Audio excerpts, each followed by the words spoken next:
So the only point of this meeting really is to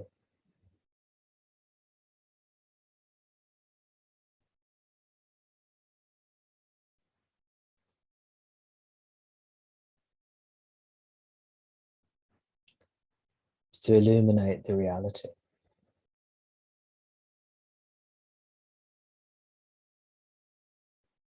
The reality that requires no illumination. So that's why we're here.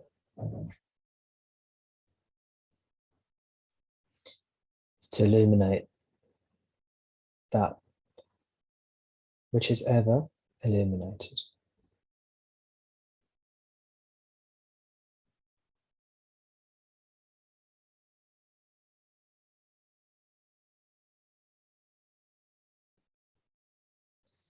Now, there are two ways. There are two ways to realize the reality. And these two ways are actually one.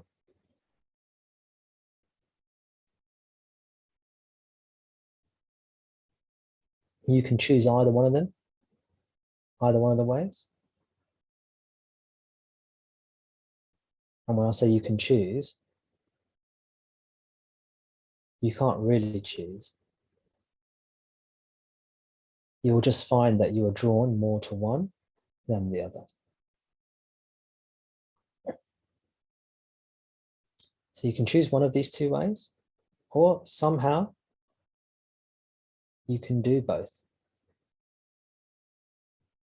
Because these two methods are actually one. So you can either choose one of the two methods and pursue that. Eventually, you'll end up doing both. Or you can do them both.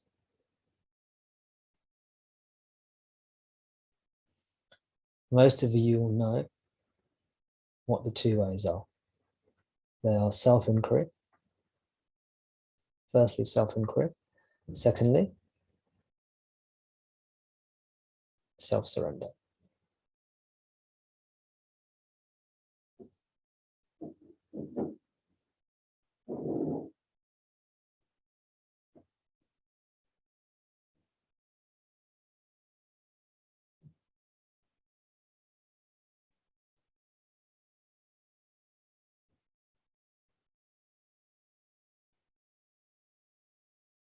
In self-inquiry,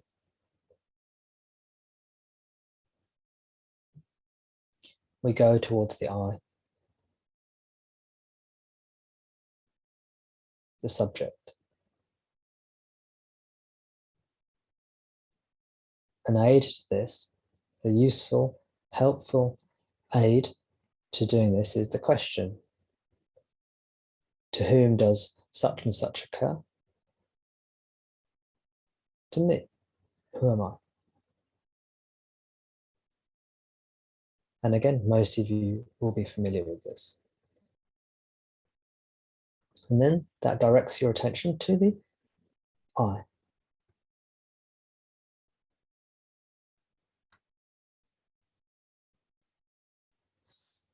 Now the I usually refers to the ego. The I am a person idea.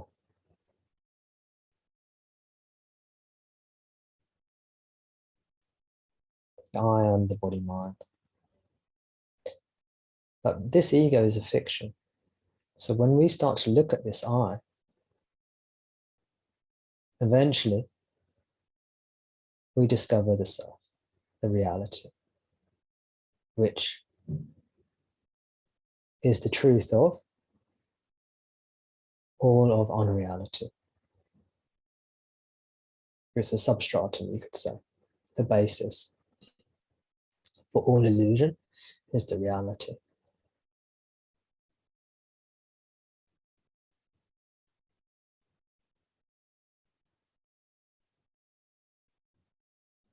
So if we turn away from all objects, all objective phenomena, if we ignore them and do not place our attention onto them.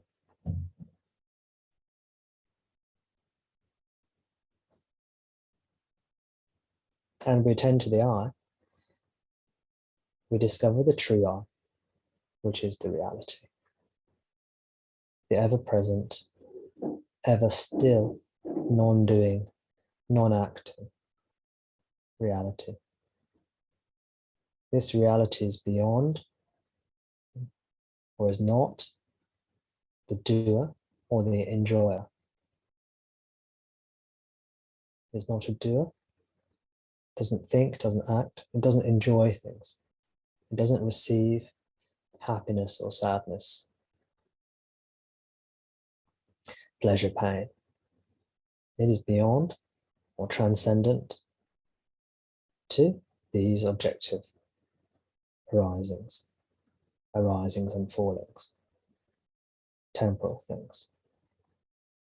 It is non-temporal. It means it's not of time. Often called eternal,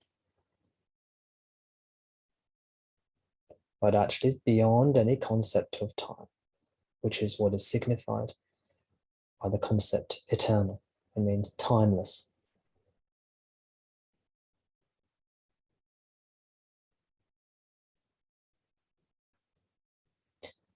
So by attending to the I, not attending to the myriad of objects, multiple, many objects, the I, which is fictional, disappears, and the reality, which is inconceivable,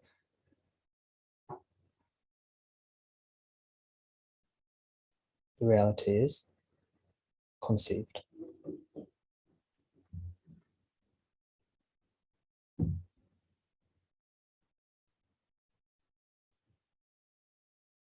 The reality is somehow revealed, or rather the naked reality devoid of illusion is realized, let's say. You can't put it into words. The words fail.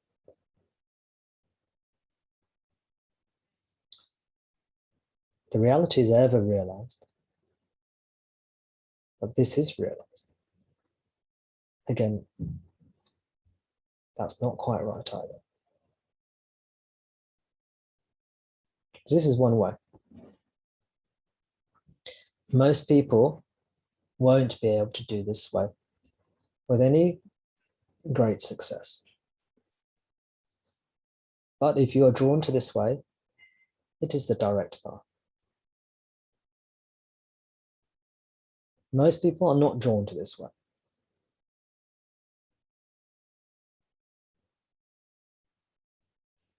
If you have heard of this way, if you are interested in this way, then this means these teachings are for you.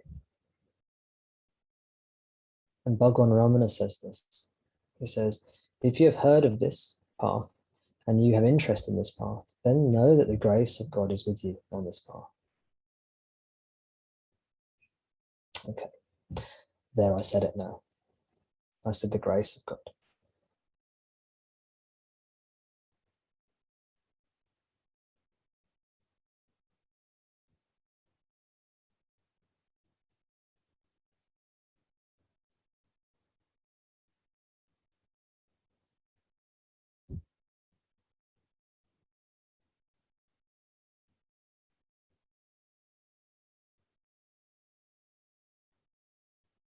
This brings us to the second way,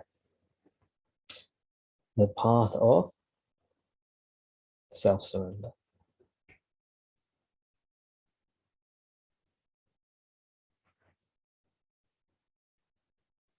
This is the much easier path for most of us.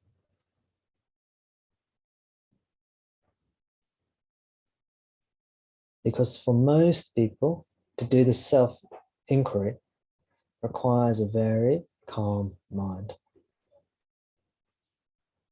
a very peaceful, calm mind with relatively few distractions, relatively few thoughts, relatively few strong desires or addictive tendencies, relatively few vasanas.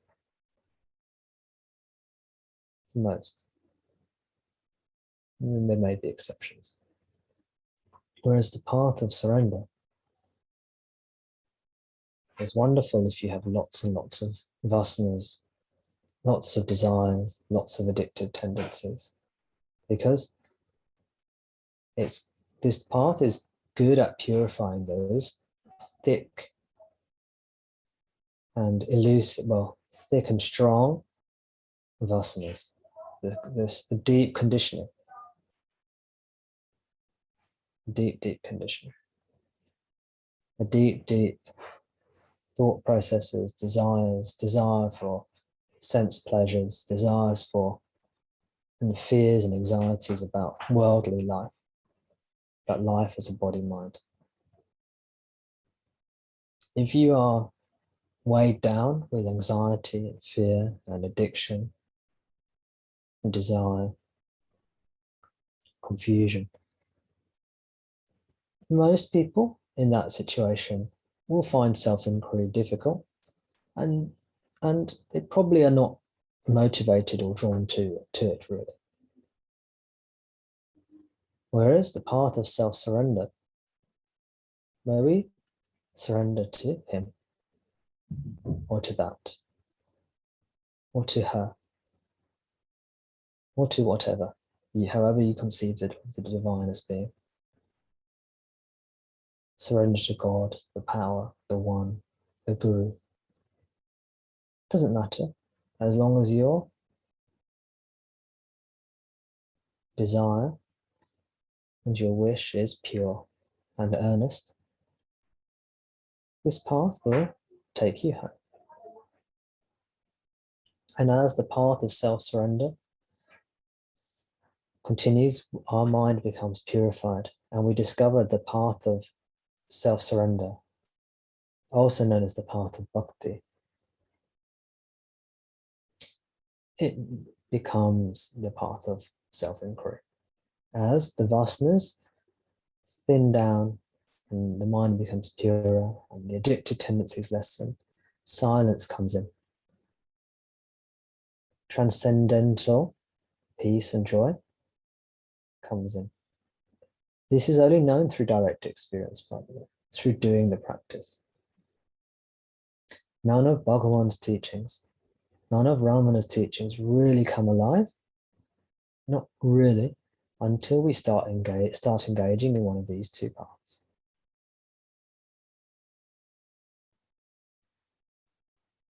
If you are here on this call, then you have started engaging with one of these two paths, knowingly or unknowingly, you have.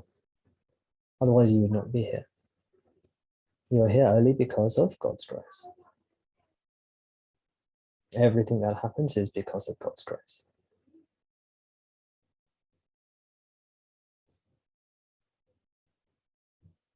Everything that happens is because of Bhagavan's grace. There is only one.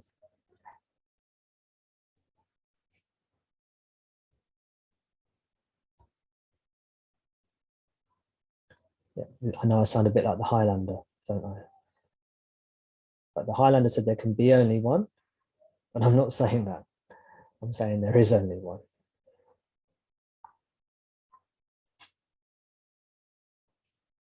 So it's not a fight to the death in that sense.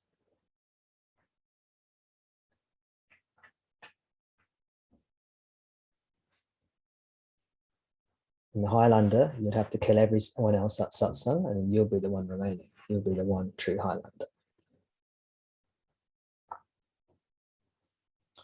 This, we only have to kill ourselves, the ego, not the body, just the mind.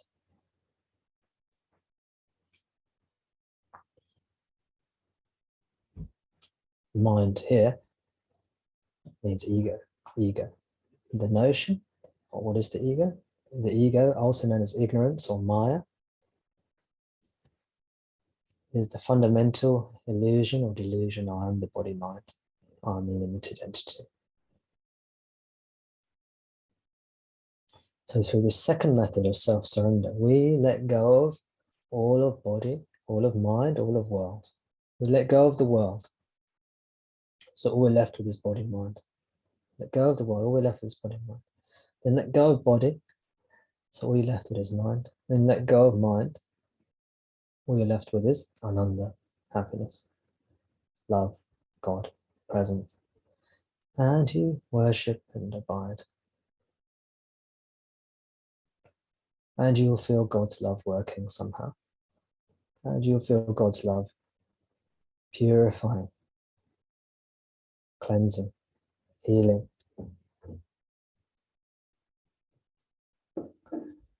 And you'll feel happy and joyous. And this will purify and become more and more subtle.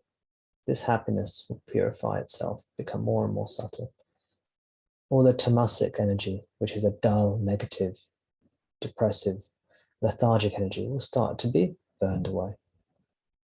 And all the rajasic energy, which is the passionate, extroverted energy, will also be burned away. And we'll come to, and the happiness we feel will become more and more subtle until it too disappears and merges into the subject self. And we have become one with the deity, one with him, one with her, one with love. And then we realize, oh, this is self-inquiry.